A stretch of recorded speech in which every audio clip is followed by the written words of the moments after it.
We have a Fox News alert for you now. Stadiums taking extra security precautions across the country now. This after terrorists in Paris targeted a soccer stadium in addition to several other sites, killing at least 129 people. Our next guest says there's gaping holes in United States defenses and our vetting procedures when it comes to letting refugees through the doors. So could the same thing that happened in Paris happen here? Joining me now is the chairman of the House Homeland Security Committee, Texas Congressman Michael McCaul. Chairman, thank you for being with us this morning. Good morning. So across our nation today, based on what happened in Paris and across the weekend here, security was ramped up in our stadiums. Was that enough? Well, we're doing a lot more than that. In their words, they said this is the beginning of the storm. We don't know quite what that means, but we know that this plot in Paris went virtually undetected, a very sophisticated, coordinated attack, sort of like what we'd see from al-Qaeda. And we had no warnings about that. Right now, I will tell you there's no specific incredible threat in the United States, but the fact is we've arrested over 70 ISIS followers in the United States over the last year. We have active investigations in all 50 states.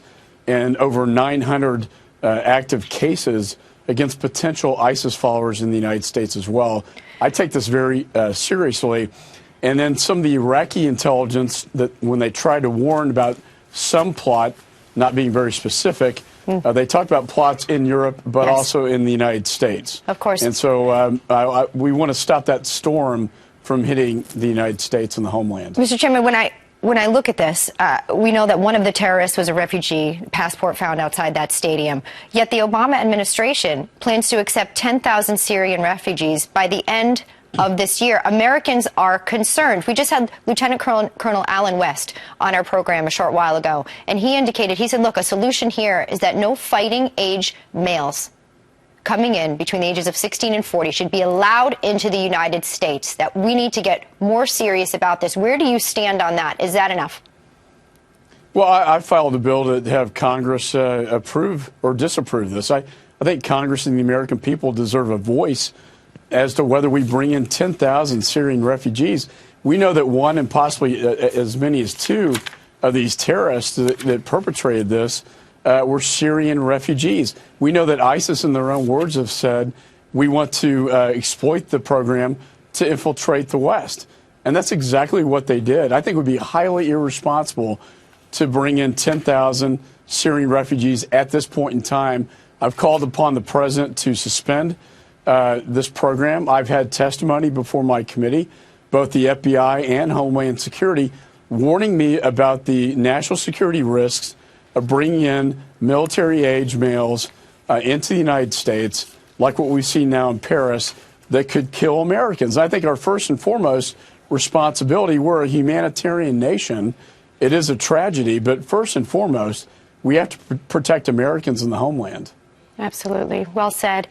What's your feeling on this? A lot of people feel as though this administration's in denial. Just 2 days after the Paris bloodshed, Chairman, the Obama administration released 5 Gitmo detainees to the UAE. Is now the time to be doing something like this? Absolutely not. I mean, to shut down Guantanamo, bring in the worst of the worst. I saw Khalid Sheikh Mohammed down there, evil incarnate, mastermind 9/11. I don't want him in the United States of America, and I don't think most Americans do.